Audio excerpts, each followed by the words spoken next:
Dalam nama Bapa dan Putra dan Roh Kudus. Amin. Haleluya. Shalom aleihim. Berjumpa lagi dengan saya pada perenungan hari ini, tanggal 2 Februari 2022. Pesta Yesus dipersembahkan di Bait Allah. Bacaan liturgi hari ini, bacaan pertama diambil dari kitab Nubuat Malaki 3 ayat 1 sampai dengan 4. Bacaan kedua Ibrani 2 ayat 14 sampai dengan 18, dan Injil Lukas 2 ayat 22 sampai dengan 40. Saudara-saudaraku yang terkasih di dalam kasih Kristus, suatu penantian saudara merupakan pekerjaan yang sangat membosankan sekali. Kadangkala di dalam penantian kita mengalami kekecewaan karena dikacaukan oleh pengalaman-pengalaman di dalam kehidupan kita yang mungkin menyakitkan saudara. Mungkin inilah yang dialami oleh seorang yang bernama Simeon.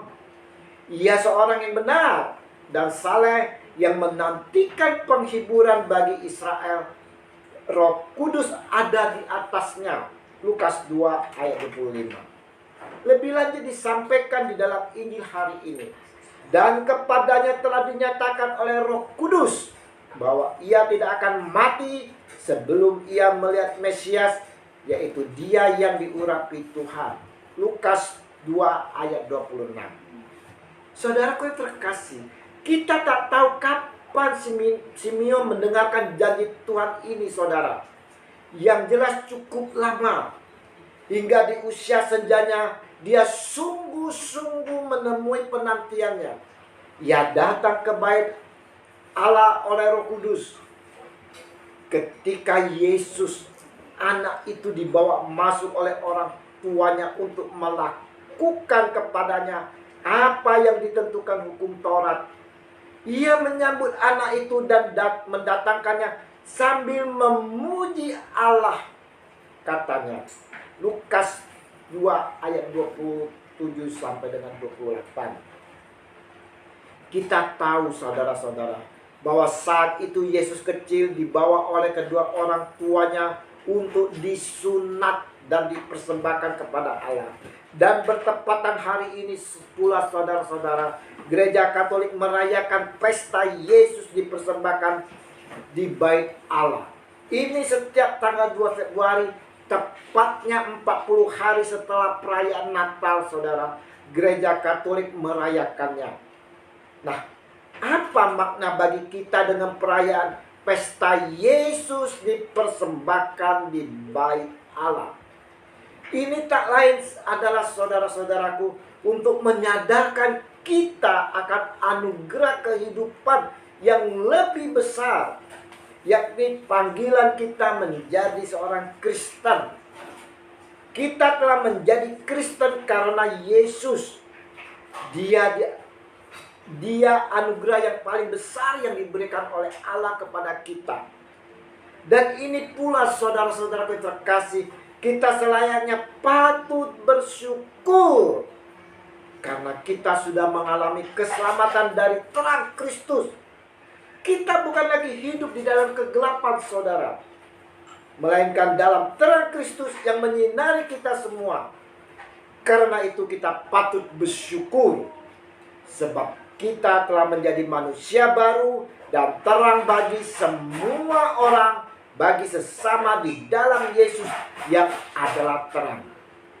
Dikatakan oleh Yesus, kamu adalah terang dunia. Matius 5 ayat 14. Lebih lanjut Yesus katakan, demikianlah hendaknya terangmu bercahaya di depan orang, supaya mereka melihat perbuatanmu yang baik dan memuliakan Bapamu di surga. Matius 5 ayat 16. Saudaraku yang terkasih, renungan hari ini saudara-saudara yang mana bertepatan di dalam perayaan pesta Yesus dipersembahkan di Bait Allah, mau mengingatkan kepada kita bahwa Yesus hadir untuk menggenapi apa yang Allah Bapa janjikan bagi keselamatan manusia. Kehadiran Yesus Kristus sungguh telah dinanti-nantikan umat manusia dari sejak dulu, termasuk Simeon. Kita harus bersyukur saudara atas kehadirannya. Bersyukur karena kita telah memperoleh terang Kristus. sehingga dapat menghalau kegelapan di dalam kehidupan kita. Karena kita telah menerima terang itu, marilah kita juga mau memancarkan terang yang telah kita terima kepada sekitar kita, agar sekitar kita juga boleh mengalami terang dan keselamatan itu yang datangnya dari Tuhan.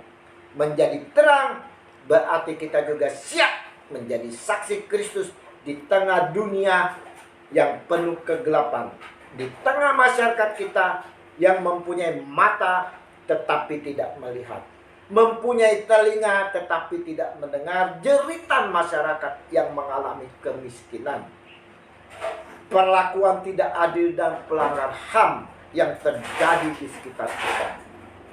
Jadilah terang yang berani melawan arus, berani jujur, adil, dan peduli sesama yang menderita di depan mata kita. Siapa lagi pembela orang kecil kalau bukan kita, anak-anak terang.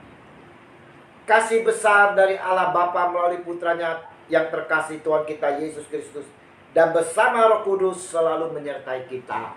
Amin. Dalam nama Bapa dan Putra dan Roh Kudus. Amin. Shalom Alehim.